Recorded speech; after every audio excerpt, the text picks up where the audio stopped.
Bonjour à toutes et à tous. Bonjour, j'espère que vous allez bien. J'espère que le son est bon, vous m'entendez.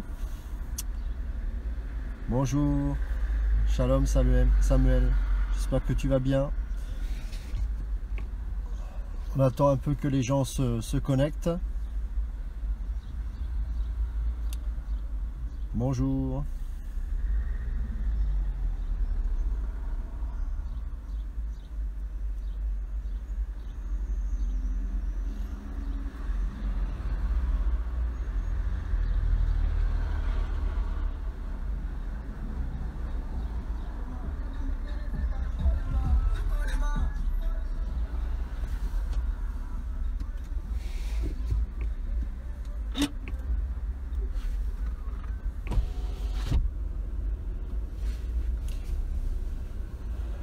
Bonjour à toutes et à tous.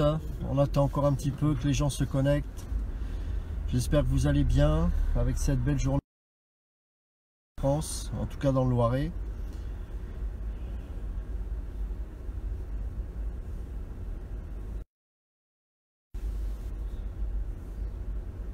Bonjour.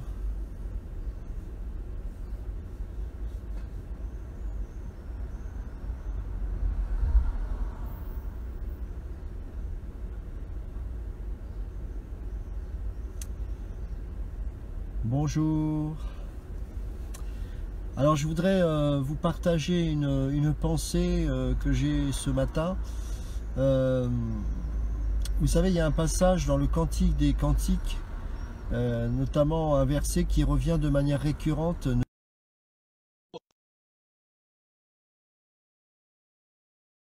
C'est un passage un petit peu mystérieux.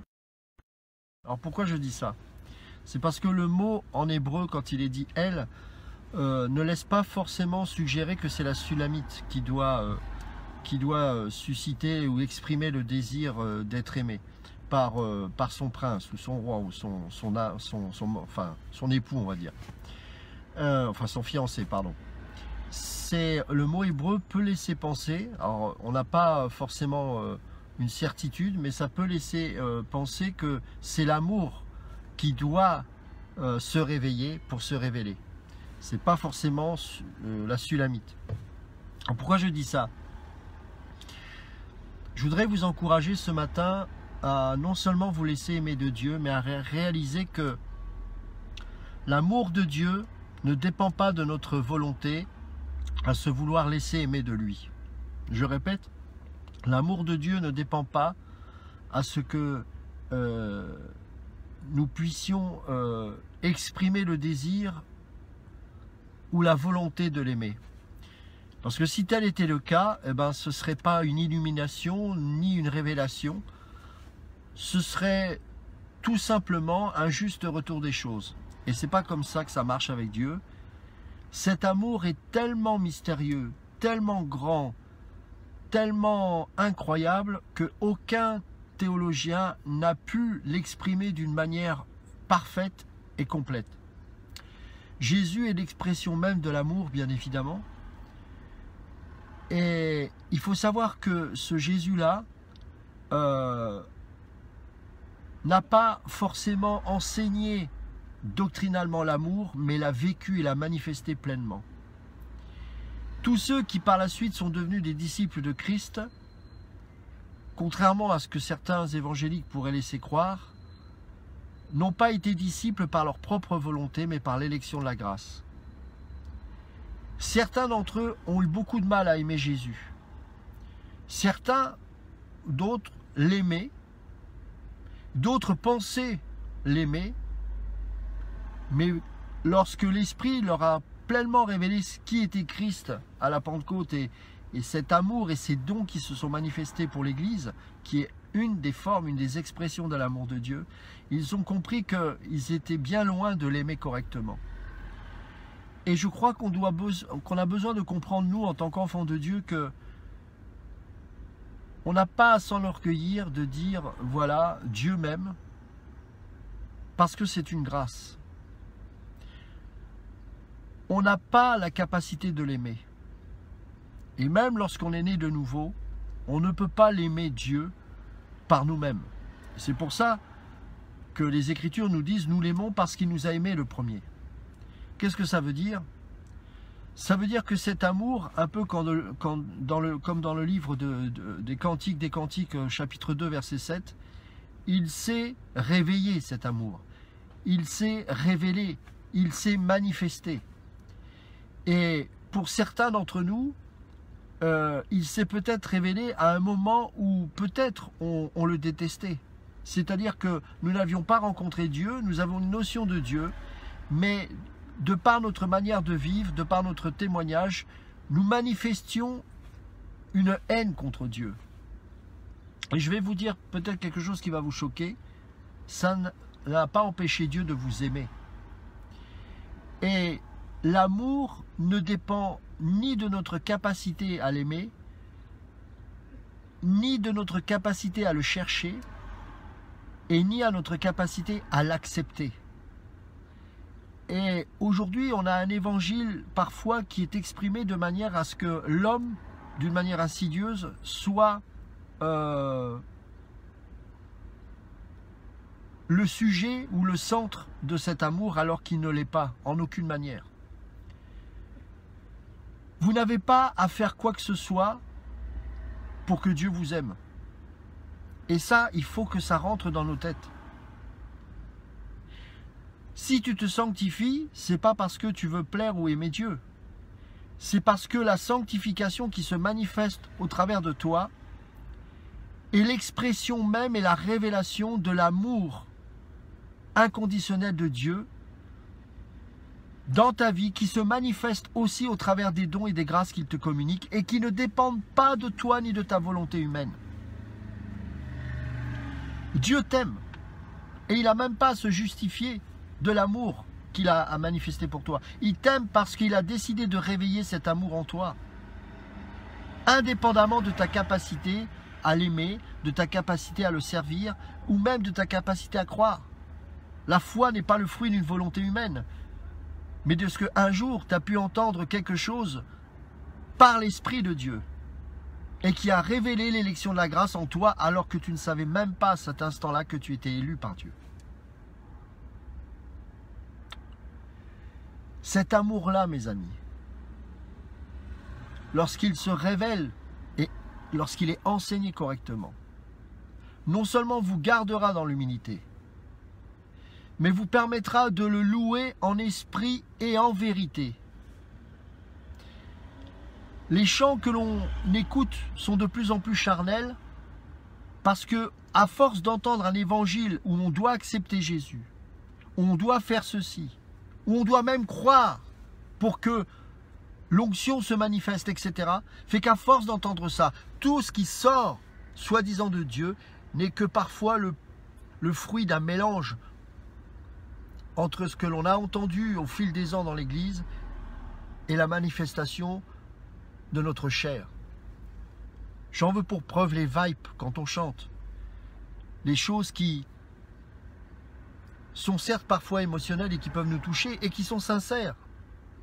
Mais la sincérité n'est pas une garantie de l'expression divine. Mais qui n'est quelque part que le fruit d'une expression humaine et qui montre que la personne pense qu'elle peut toucher le cœur de Dieu en manifestant une émotion, une expression, quelque chose, alors qu'il n'en est rien. Dieu n'attend pas ça de toi. Il t'aime, point barre. C'est l'amour inconditionnel.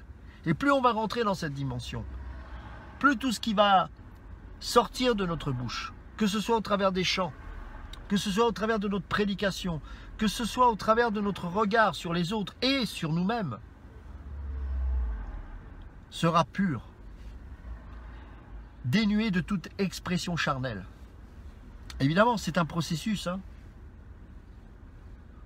Personnellement, j'ai beaucoup de travail à faire, mais je suppose que nous tous, on a besoin d'avancer dans ce cheminement. Mais là encore, dans ce cheminement, eh bien, Dieu va créer des circonstances. Dieu va susciter des épreuves pour que tout cet orgueil qui est tellement enraciné en nous, et même cette fausse humilité, puisse être de plus en plus détruit. afin que l'expression de la grâce devienne visible aux yeux de ceux qui le cherchent. Cet amour-là, c'est un amour qui, effectivement, manifeste des fruits d'une beauté exceptionnelle. C'est ce qui va susciter en nous le fruit de l'esprit, l'amour, la joie, la paix, la patience, la bonté, la bienveillance, la fidélité, la douceur, la maîtrise de soi. Bon, je ne sais plus si j'ai répété, mais enfin, bon, bref, les 9 fruits de l'esprit. Et plus on va rentrer dans ce processus de brisement, plus nous allons voir des fruits se manifester indépendamment de nous-mêmes. Vous allez me dire, mais Ludo, où est notre volonté là? Le fait même de penser ça, c'est déjà une révélation que nous sommes orgueilleux. La volonté n'est pas pure en nous. Nous avons eu, bien sûr, la capacité de dire oui. Oui à cette révélation de Dieu, oui aussi à notre sanctification. Mais ce oui-là, lui-même, a été révélé par l'Esprit de Dieu. C'est-à-dire qu'il ne dépend pas, ce oui-là, de ta volonté charnelle, mais parce que Dieu déjà avait déposé cela, jusqu'à ce que l'amour de Dieu révèle ce qu'il avait déposé et caché en toi. Ne réveillez pas cet amour avant qu'il ne le veuille. C'est ça que ça veut dire. Cet amour-là, un jour s'est manifesté et parfois nous avions eu la prétention de croire que parce que j'ai dit oui, alors j'ai pu être sauvé. Non, il s'est révélé et je n'avais pas d'autre choix que de dire oui. C'est ça le sens de la nouvelle naissance, car c'est une régénération. Et dans cette régénération, il y a ce bain de l'esprit qui fait qu'il n'y a rien d'humain là-dedans. Et si nous restons dans un enseignement pur de la grâce, alors nous allons marcher de progrès en progrès sur le chemin de la sanctification. Rappelez-vous ce que Paul disait aux Corinthiens. Beaucoup de gens ne comprennent pas le sens de ces Écritures. Lorsqu'il encourage les enfants de Dieu à la sanctification, en disant que ni les débauchés, ni les impurs, etc. n'hériteront du royaume de Dieu, ça ne veut pas dire que si vous commettez ces choses, vous ne serez plus dans le royaume de Dieu. Parce qu'il rajoutera, et c'est ce que vous étiez jusqu'à présent. Sous-entendu, mais vous ne l'êtes plus. Donc, ne vivez plus comme les gens du monde, parce que vous n'êtes plus de ces gens-là. Voilà le véritable sens de ce que Paul voulait leur faire comprendre. C'est tellement important, mes amis. L'Église n'est pas brisée. Nos vies ne sont pas suffisamment brisées par les mains du Maître. Et ce brisement-là ne peut pas être provoqué par une volonté humaine. Vous serez brisés que vous ne le vouliez ou non. Mais ne résistez pas à ce brisement. Car y résister, c'est laisser une porte à l'ennemi pour que votre cœur tombe et se rebelle contre Dieu. Une des expressions de l'amour de Dieu, c'est le brisement. Ce sont les épreuves. Une de ces expressions les plus merveilleuses de l'amour, c'est qu'il vous emmène sur un chemin étroit. C'est qu'il vous guide sur un chemin que vous n'avez pas envie d'entreprendre. Mais vous savez consciemment au plus profond de vous-même, parce que vous avez le Saint-Esprit, que c'est la direction à prendre. Et que vous n'avez pas d'autre choix que d'y aller. Pourquoi? Pas parce que j'ai la capacité d'y aller, mais c'est parce que vous entendez la voix du Maître. Cette même voix qui disait à Pierre, tu iras là où tu n'as jamais voulu aller. C'est ça l'évangile, c'est pas autre chose. C'est pas du coaching, mes amis. C'est pas de la rigolade. C'est pas de la fanfaronnade, c'est pas du spectacle avec des vibes en chantant Shiloh à tout bout de champ. C'est plus profond que ça l'évangile. C'est quelque chose qui ne dépend pas de toi-même. Ça s'appelle l'élection de la grâce et qui fait que quand l'esprit te contrit et t'humilie, alors que le monde pourrait croire que, comme la femme de Job dira « maudit Dieu et meurt », et alors que ces gens-là peut-être te diront un peu, d'une manière plus insidieuse bien évidemment, les mêmes choses.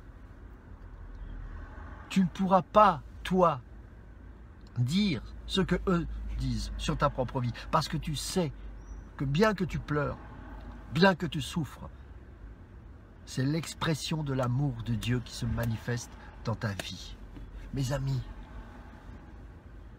c'est pas un jeu l'évangile. Et c'est pas parce que tu es plein de bonne volonté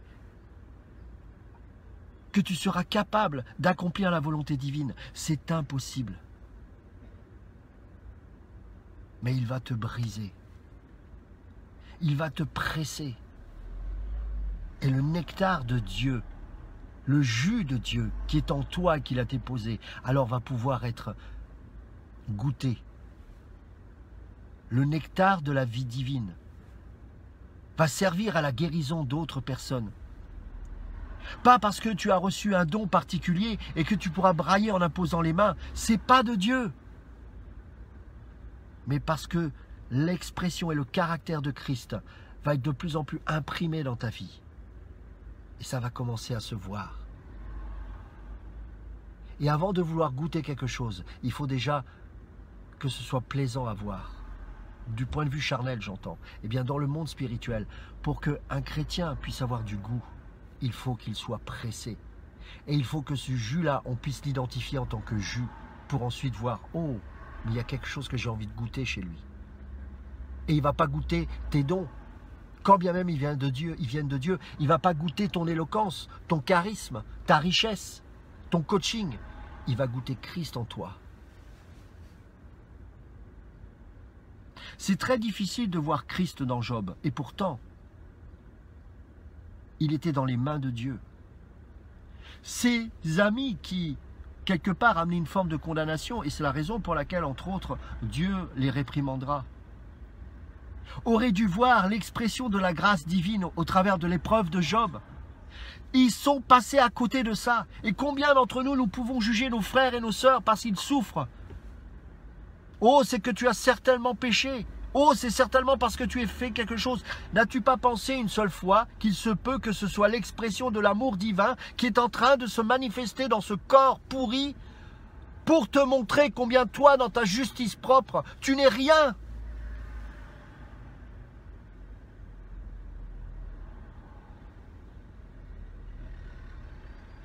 Une seule chose demeure, l'amour. La sainteté fait partie des attributs de Dieu. C'est sa nature. Il ne fait pas, il est saint. Il n'aime pas, il est amour. Et soit c'est pas parce que tu fais quelque chose que tu es chrétien. C'est pas parce que tu donnes que tu aimes. Mais c'est parce que l'amour de Dieu s'exprime au travers de toi qu'il se révèle. C'est parce que le fruit de la sanctification, car c'est un fruit, selon l'Épître aux Romains, se manifeste à force d'être brisé. Tout comme un arbre, à force d'être taillé, manifeste des bourgeons, puis plus tard des fruits en grande quantité, qui montrera, ce qui prouvera que toi, tu as en toi le caractère de Christ qui s'exprime. C'est pas la même chose.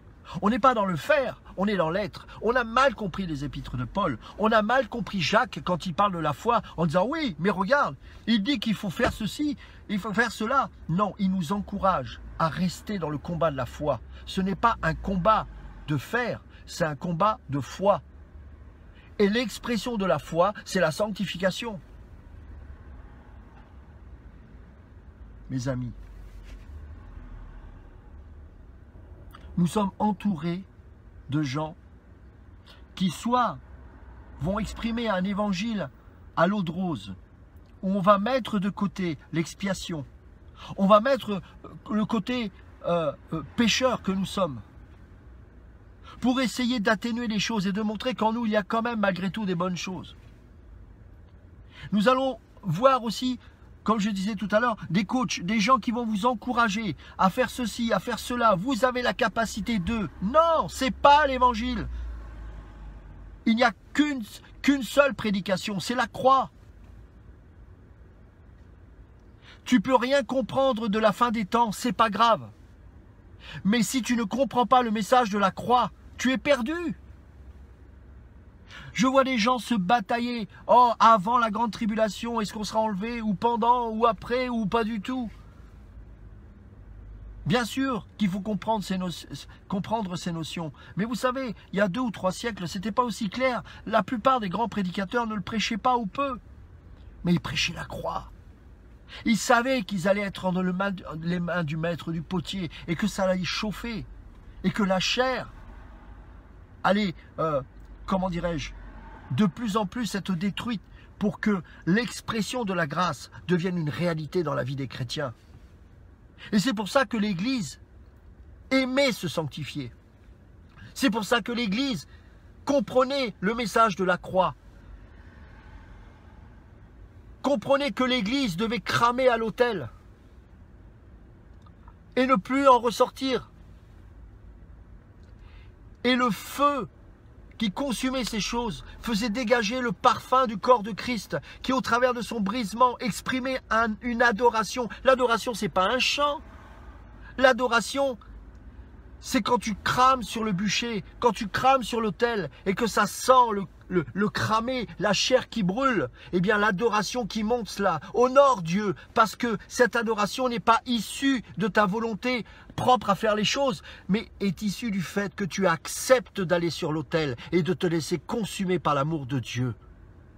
Et cette adoration la plaît à Dieu, parce que ça a commencé par Dieu, ça a opéré au travers de Dieu, et ça finit par Dieu. Il faut cramer sur l'autel, mon frère, ma soeur. Nous devons cramer sur cet autel. Mais ce n'est pas issu de ta volonté, car personne n'a envie. Parce que tu iras là où tu n'as jamais voulu aller. La croix. Pierre était plein de bonne volonté. Mais dans sa bonne volonté, c'était échec sur échec. Mais vous croyez que ça va retenir l'amour de Dieu, l'échec? C'est une plaisanterie, j'espère. Et cet amour-là n'abandonne jamais. Jamais, jamais, jamais. Il n'abandonne pas. Tu n'as pas besoin d'un coach pour te dire, tiens bon. Bien sûr, moi je peux le dire pour encourager les frères et sœurs, parce qu'on a besoin de s'encourager. Mais cette voix qui doit te dire n'abandonne jamais, c'est la voix de l'amour de Dieu. Cette voix qui te poussera à la sanctification et à manifester la justice de Dieu, c'est l'amour de Dieu. Rends-toi compte, tu as été gracié, tu as été lavé, tu as été pardonné, tu as été justifié, tu as été racheté, tu as été sauvé, tu as été délivré. Et tu n'y es pour rien dans cette histoire. Ça s'appelle l'amour. Et aucun homme, je dis bien aucun homme, ni aucune femme, aucun enfant, personne ne peut aimer de cette manière. Car nous, bien que nous puissions dire « Ah, j'ai aimé cette personne malgré tout le mal qu'elle m'a fait », cet amour-là reste humain malgré tout, parce que si on est véritablement sincère et qu'on puisse regarder notre cœur avec les yeux de Dieu, nous verrions qu'il y avait quand même une motivation charnelle malgré tout. Alors que l'amour de Dieu est tellement pur qu'il n'attend rien de toi. Qui est capable de donner son propre fils, le fruit de tes entrailles, pour une pourriture qui te crache au visage? C'est ce que nous faisions et c'est ce que nous faisons encore malheureusement parfois, bien qu'étant né de nouveau. Eh bien lui, il continue. Parce qu'il ne s'appuie pas sur ta capacité à te repentir. Ce n'est pas de Dieu. Mais il s'appuie sur sa propre volonté à t'aimer. Ce n'est pas un amour qui tremble. Est-ce que je vais rater les choses? Est-ce que je vais rater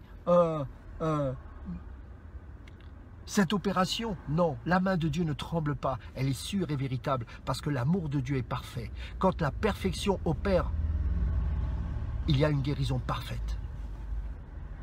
Et ne crois pas que tout est acquis dans le sens où j'ai aimé, je peux donc faire ce que je veux. Non.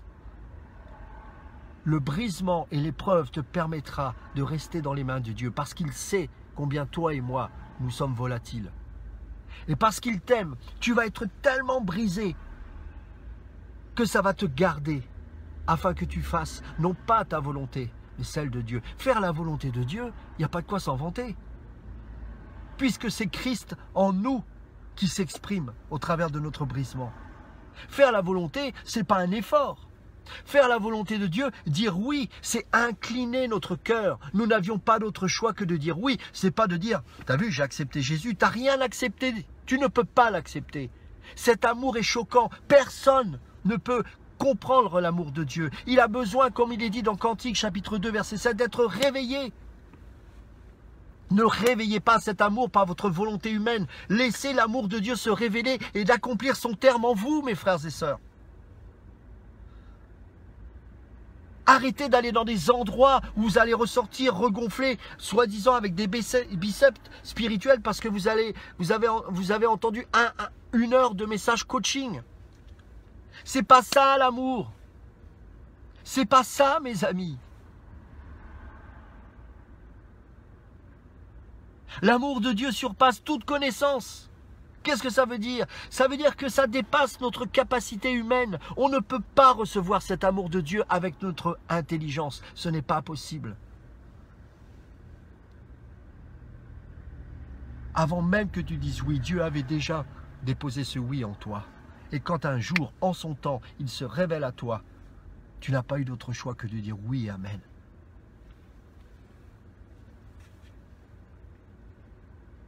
Il n'y a rien de bon en nous, y compris la volonté humaine. Il n'y a rien de bon. Mais Dieu aime. Et ça change tout.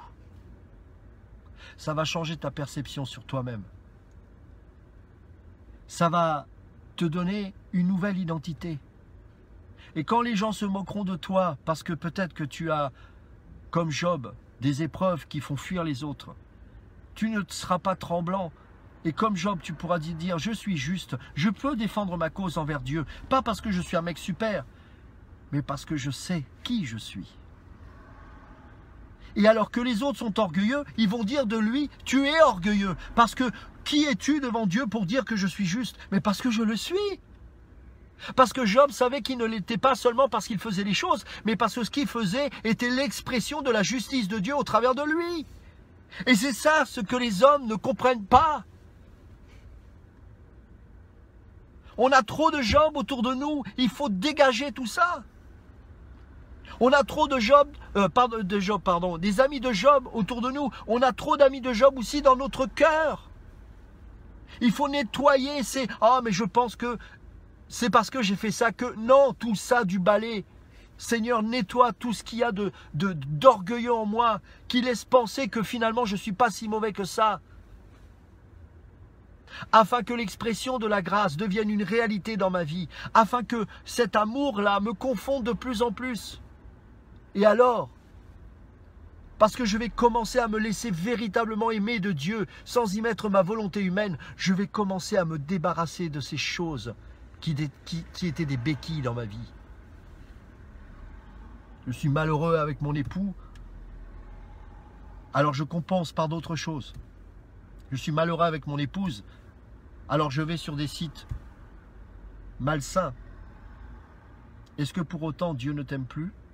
Dieu n'aime pas le péché, mais il continue de t'aimer. Et comment un élu de Dieu qui a un problème avec ce genre de choses, par exemple, va pouvoir combattre ces choses?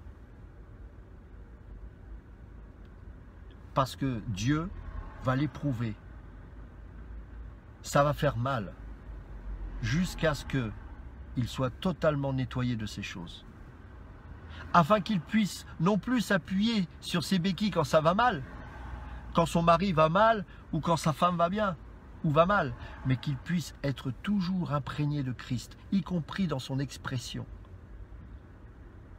Lorsque il souffrira avec son conjoint ou sa conjointe. Et là, l'autre personne va commencer elle-même à se laisser confondre. Ce mari ou cette femme qui était toujours dépressif dès qu'il y avait quelque chose qui n'allait pas, d'un seul coup, il va voir ou elle va voir que son conjoint ou sa conjointe est en train de vivre quelque chose qu'elle n'avait ou qu'elle n'avait jamais vu jusqu'alors. Qu'est-ce qu'il a qui fait que désormais, alors qu'il est des fois totalement, parfois avec des hauts et des bas, il commence à avoir quelque chose que je n'avais jamais vu en lui, parce que c'était caché. Christ en nous, espérance de gloire. Et alors, l'autre qui va vous voir, il va se dire, waouh, je veux ça. Je veux ça. Les chrétiens n'aiment pas le message de Christ. Les chrétiens, beaucoup n'aiment pas la croix. Parce qu'on leur a présenté la croix comme quelque chose... Voilà. Non, la croix, c'est le signe de l'amour. S'il y a amour, il y a forcément la croix.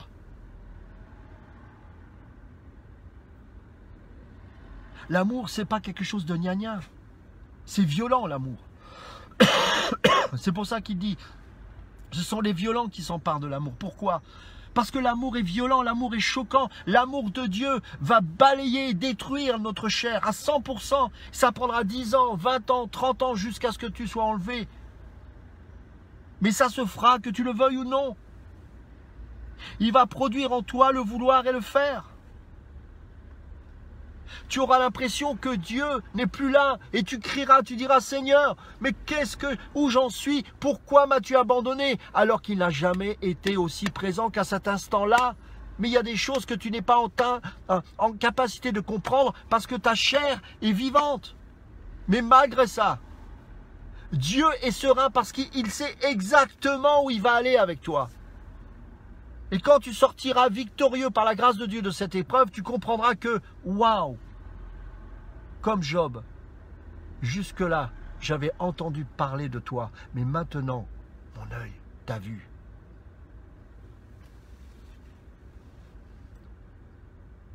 Quelle vulgarité ces prédicateurs manifestent. Si tu fais ceci, tu vas en enfer. Si tu fais... C'est aussi grossier que de dire des gros mots. C'est vulgaire de croire qu'en prêchant ce message charnel, les gens vont rencontrer Dieu. Ils ne le rencontreront jamais avec un amour conditionnel. Jamais. Ils ne pourront jamais vivre la sanctification. Ils penseront pendant un temps pouvoir croire que ces prédicateurs ont raison parce que, finalement, j'y suis arrivé. Mais 3 jours plus tard, tu vas encore te masturber, mais tu vas te donner des illusions. Tu vas être dans tes rêveries parce que tu diras, mais non, mais je suis tombé. Et tu vas être de plus en plus dur. Fuyez ces prédicateurs. C'est pas la croix. Il faut prêcher la croix et accepter les épreuves que Dieu met dans notre vie afin que l'expression de la sanctification devienne une réalité dans ta vie. Ça n'a rien à voir, ce n'est pas le même message. Mes amis, il fut un temps où on entendait un tant soit peu ce genre de prédication. Je parle en France. Regardez aujourd'hui, faites le tri. Et après, je ne sais pas combien de pourcents de chrétiens, peut-être 70, 80, j'en sais rien, n'ont même pas l'assurance du salut. Pourquoi? Parce qu'ils sont confrontés à des prédicateurs qui vous montrent un amour humain, un amour conditionnel, un amour, pardonnez-moi l'expression, pampan-cucu. Et comment voulez-vous que les gens se convertissent? Est-ce que vous croyez sincèrement qu'on a besoin dans la rue, de prêcher dans la rue, en prêchant ça justement à des païens, ils ne comprennent même pas ce qu'on est en train de dire, et que, ah oui, mais regarde, j'ai prié, elle a accepté Jésus, il n'a rien accepté Jésus. Si tu étais véritablement humble, toi qui te dis évangéliste, eh bien, prêche la croix et laisse Dieu faire. Ah, mais non, c'est trop facile. Mais l'évangile, qui t'a dit que toi, tu y es pour quelque chose? Évangéliser dans la rue, c'est pas se filmer en montrant ta vue, j'ai prié et la personne a accepté, c'est pose ta caméra. On n'en a rien à faire de ce que tu fais. Moi, ça ne m'intéresse pas. Je veux voir Christ, pas toi. Fais-le dans le secret de ta chambre, Jésus dira. Eh bien, l'évangile, tu n'as pas besoin de le montrer aux autres combien tu es un grand évangéliste. Et en plus, tu ne prêches pas la croix. Tu dis à des hommes et des femmes qui passent dans la rue et qui ne connaissent pas Dieu, tu dois faire ceci pour être sauvé. Mais ce n'est pas ça l'évangile. C'est exactement l'inverse. Il faut exposer ce que Jésus a fait pour eux et pour nous. Et l'Esprit de Dieu agira. On est très loin du véritable évangile. Revenons à la prédication de la croix. Cet amour de Dieu ne s'est pas manifesté seulement il y a 2000 ans de cela. Cet amour de Dieu continue et continuera encore de t'aimer, que tu le veuilles ou non. Que tu le veuilles ou non, il t'aimera. Tu peux bouder et prendre tes cachets parce que tu veux malgré tout rester dans des églises où tu crois que si tu écoutes le prédicateur qui te dit de faire ceci, alors tu seras justifié de Dieu. Mais tu as déjà été justifié de Dieu. De quoi veux-tu te justifier alors que tout a été fait à la croix? Tu veux montrer quoi? Qu'est-ce que tu veux montrer à Dieu? Ta chair? Mais elle a besoin de brûler ta chair. Tu veux montrer aux autres, ah, t'as vu, je prêche bien? Ah, t'as vu, je suis capable de faire quelque chose, tu n'es capable de rien, tu es pourri jusqu'à la moelle, et moi je suis encore le plus pourri que toi. Mais il m'aime. Ah, ça, il y a des frères qui m'aiment pas à cause de ça. Oh, comment tu peux dire ça? C'est pas moi qui le dis, c'est Dieu. C'est un problème avec la Bible. Choisis un autre livre, prends le Coran, ça là-dessus, il y a plein d'évangéliques qui pourraient être musulmans, hein, c'est clair. Hein. Ah ça là-dessus, le père Fouettard, c'est parfait. Non, il m'aime, c'est comme ça. Et si ça énerve mes ennemis, bah, tant pis pour eux, c'est pas mon souci. J'accepte les brisements. Oui, je veux me sanctifier, bien évidemment. Mais le meilleur moyen de me sanctifier, c'est pas d'essayer de le faire par moi-même. On a vu ce que ça crée comme dégâts. Non. J'accepte ces conditions parce que je sais que le seul qui est capable de m'aimer et d'arriver à terme, au terme de son amour avec moi, c'est Dieu.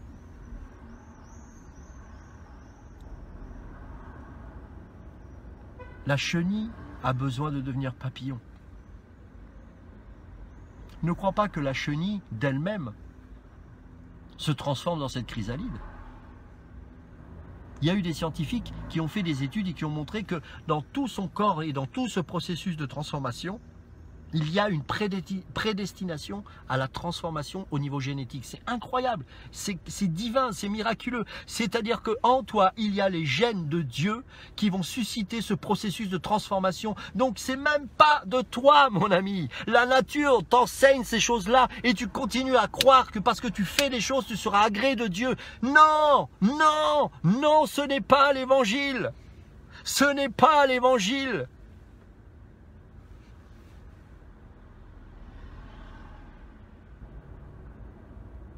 Mais Ludo, il est dit, mais je ne te connais pas, toi qui commets l'iniquité. On lit tout à l'envers. Parce que celui qui commet l'iniquité dans le sens qu'il pratique ces choses et que c'est devenu une nature en lui, n'est pas de Dieu. Je ne te connais pas. Ça ne veut pas dire qu'il l'a connu, qu'il était un homme agréé de Dieu. Et que maintenant, il a décidé, oh ben non, je te connais pas parce que tu as fait ça. Mais non, enfin, réfléchissons, lisons l'évangile correctement, soyons un tant soit peu intègres et honnêtes quand même. C'est qu'en lui, il n'y avait pas les caractéristiques de la régénération.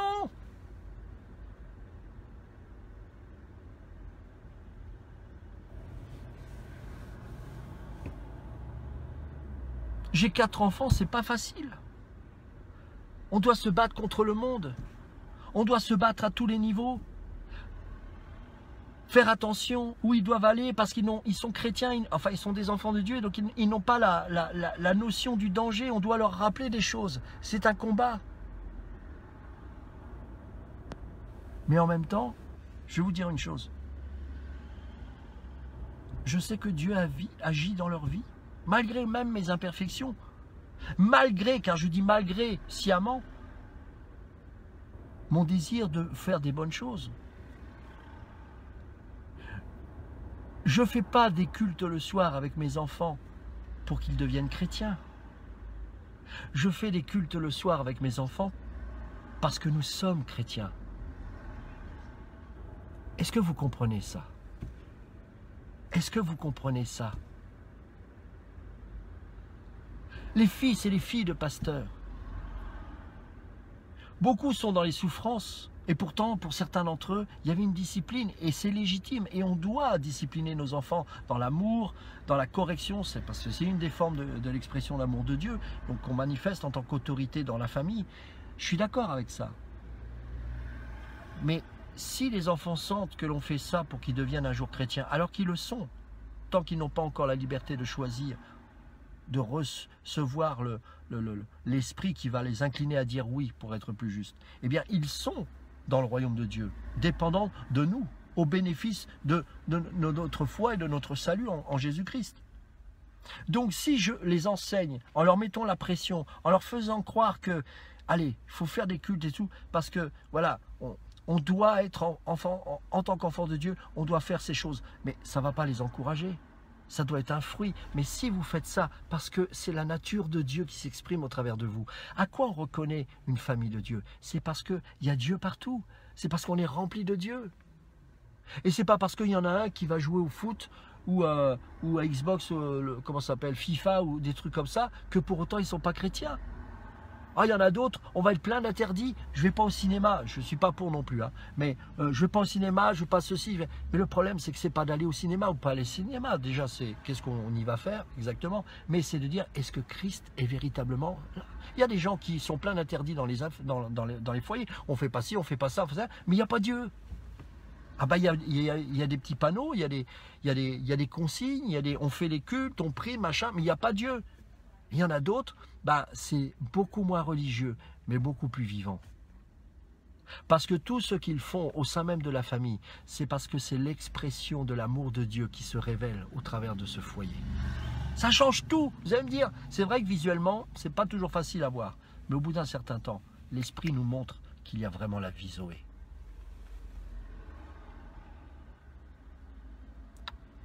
Mes amis,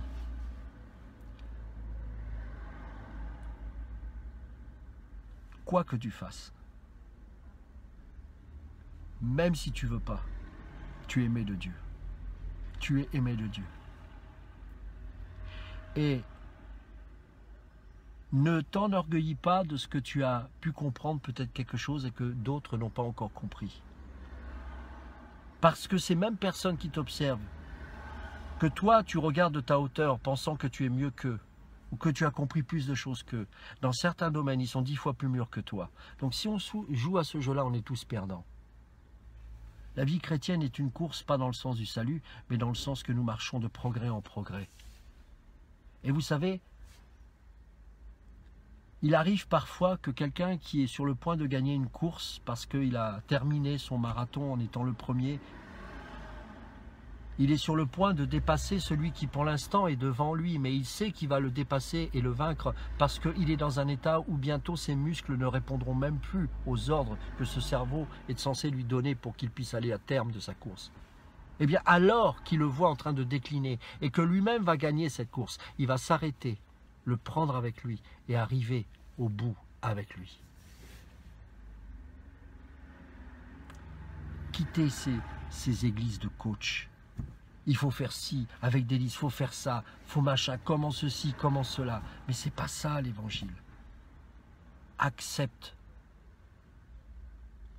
l'épreuve de ta vie. Oui, c'est vrai, les chrétiens pleurent beaucoup, et pas seulement ceux de l'église persécutée. En Occident, on a aussi des épreuves. La mondanité est rentrée dans les foyers. Et parfois, celui qui a vraiment la maturité de laisser Christ s'exprimer en lui, voit qu'au sein même peut-être de son foyer, il est persécuté. Accepte ces choses. Marche avec Dieu.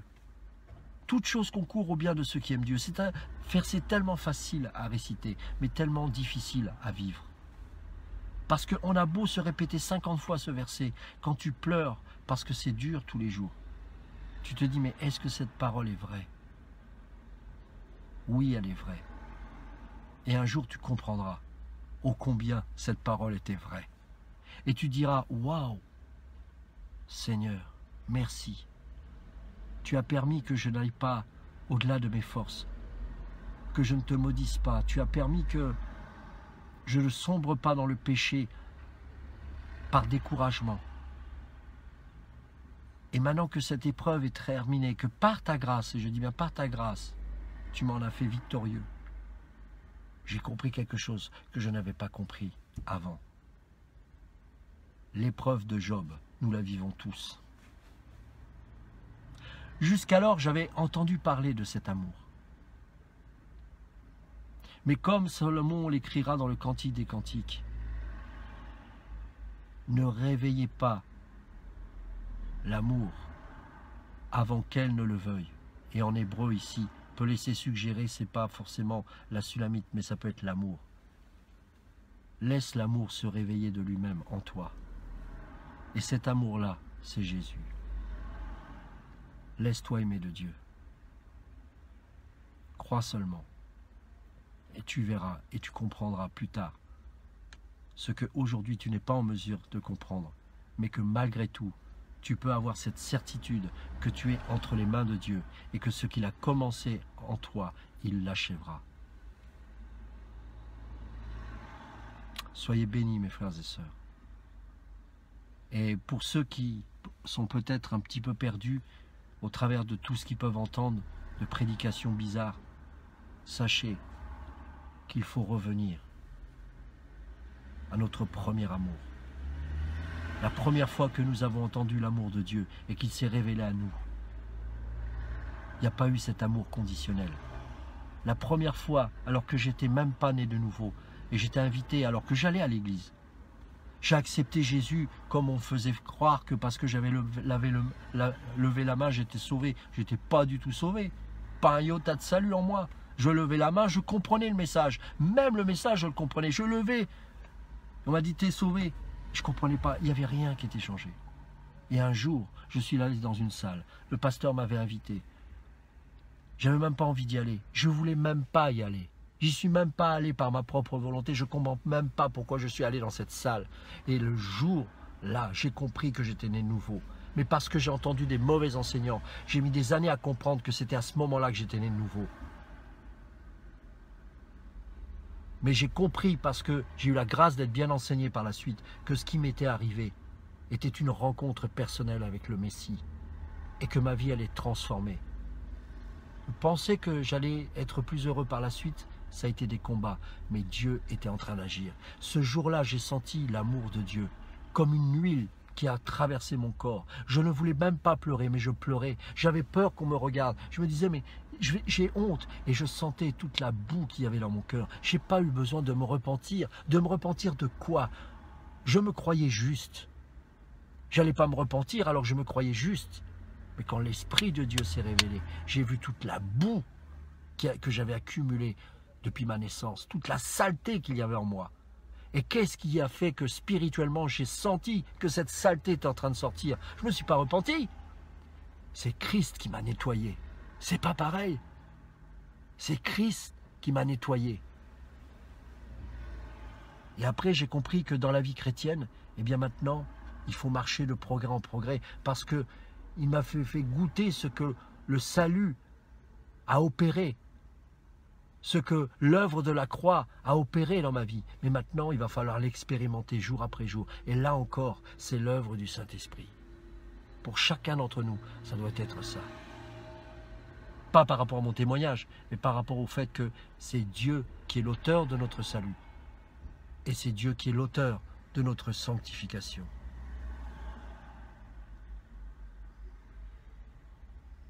Soyez bénis. Supportez l'épreuve. Car avec cette épreuve, il vous donnera le moyen de la traverser dans la victoire jusqu'à son terme et d'en être victorieux. Laissez-vous aimer de Dieu. Écoutez les prédicateurs qui vont prêcher la doctrine de Christ, qui vont prêcher le message de la croix. Plus vous allez écouter des messages basés sur l'effort humain, plus vous allez être rempli d'orgueil et croire que vous êtes en mesure de répondre aux exigences de Dieu, alors que c'est strictement impossible. Ne réveillez pas l'amour de Dieu avant qu'elle ne le veuille. Que Dieu vous bénisse. Soyez encouragés, mes frères et sœurs. Dieu nous aime, et ce n'est pas une phrase bateau, c'est une réalité, et c'est une profondeur qui nous dépasse. Et un jour, nous comprendrons ces choses,